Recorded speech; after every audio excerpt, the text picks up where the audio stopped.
cher Luc, et ses amis et collaborateurs qui sont avec nous aujourd'hui.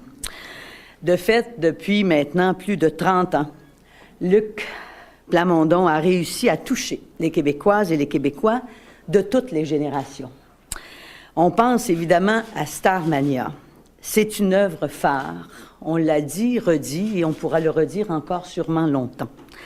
Avec ce complice merveilleux qu'était Michel Berger, vous nous avez offert un regard sur le 3e millénaire, parce que je crois qu'il faut réentendre, en 2009, Starmania, pour prendre toute la mesure du génie, parce que je crois qu'il y a du génie dans cette création, et de la vision de ces deux auteurs que vous étiez avec Michel Berger.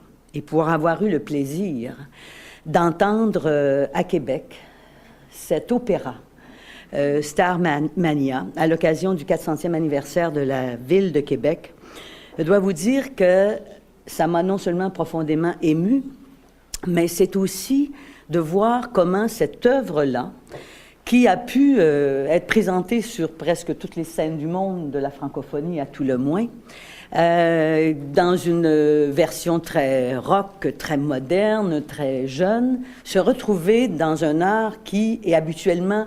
On n'imaginait pas que Starmania allait se prêter à un opéra, alors que c'est une réussite formidable. Et moi, Monsieur le Président, j'ai eu la chance d'y être. Imaginez. Une autre, évidemment, de vos grandes œuvres qui me vient en tête pour qualifier le travail de Luc Plamondon, c'est Notre-Dame de Paris.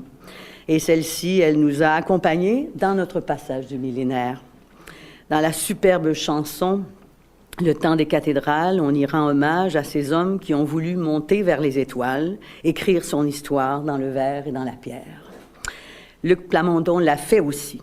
Depuis 30 ans, pour monter vers les étoiles, c'est avec les mots qu'il grave sa marque dans notre histoire. Les mots de sa langue, de notre langue, le français.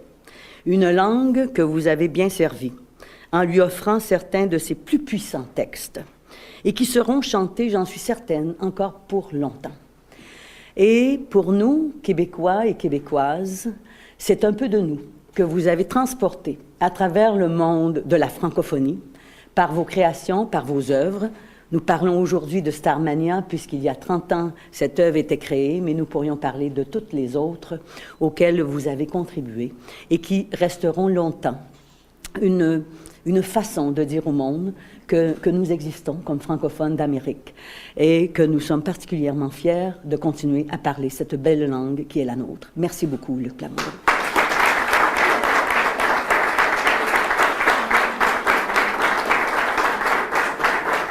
Mais d'abord, moi, je suis très, très heureuse de vous accueillir ici. Je pense que tout le monde l'a dit, je me permets de le répéter.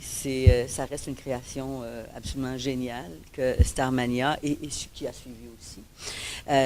Et on est très heureux aujourd'hui que l'Assemblée nationale vous remette une médaille. Elle pourrait le faire aussi en même temps à titre posthume, même s'il n'est pas québécois, Michel Berger, qui a été à vos côtés, celui qui a permis que cette création se réalise et dure et perdure. Et je crois que c'est entre autres une des grandes qualités de Starmania, qui maintenant est présentée en opéra. Et je peux en témoigner, c'est une réussite exceptionnelle. Alors donc, à travers vous, c'est tout le Québec qui a rayonné dans la francophonie. C'est un peu de nous qui s'est promené à travers le monde et qui a rendu le monde plus agréable, parce que moi, je crois que la culture, l'art, ça permet de rendre les gens sûrement un peu plus heureux. C'est du plaisir que l'on fait aux gens.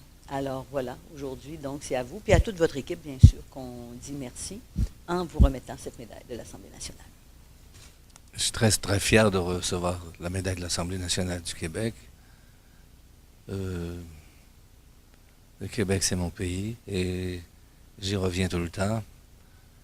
Même je suis parti très jeune à Paris à 20 ans et que j'ai passé la moitié de ma vie à voyager ou à vivre dans plusieurs pays, mais mon cœur est toujours au Québec et je suis fier aussi d'avoir célébré les 30 ans de Starmania avec une version créée par l'Opéra de Québec une première mondiale de la version opéra qui a été reprise à l'Opéra de Montréal cette année, juste au moment des 30 ans. Et c'est un très beau cadeau parce que ça a été fait avec le 400e anniversaire de la ville de Québec qui a contribué. Parce que Québec, c'est aussi ma ville. Parce que quand j'étais enfant, j'ai grandi sur une ferme à Saint-Raymond. Mon père élevait des chevaux à Saint-Raymond-de-Port-Neuf. Mais quand on allait en ville, la ville, c'était Québec. Et donc, j'ai passé toute mon adolescence à Québec, toutes mes années de formation, finalement. J'ai continué au collège des Jésuites après et à l'Université Laval où j'ai fait un bac en pédagogie. Donc, j'ai vécu à Québec de 12 à 22 ans. Donc, c'est des années extrêmement importantes, évidemment. C'est ici que j'ai commencé à écrire mes premières chansons en secret. C'est ici que j'ai vu ma première pièce de théâtre qui était l'Opéra de Katsu de Brecht et Courteval, donc qui était une comédie musicale. Et je me souviens d'avoir vu au Théâtre Capitole Yves Montand, Bécaud, Aznavour, et d'être allé à la Porte Saint-Jean voir Edith Piaf, et j'ai vu Vigneault débuter, et ça me faisait rêver, c'était... Donc, après j'ai fait des études en Europe, et j'ai appris les langues modernes, les littératures modernes, j'ai étudié l'histoire de l'art un an à l'école du Louvre, mais tout ça avec le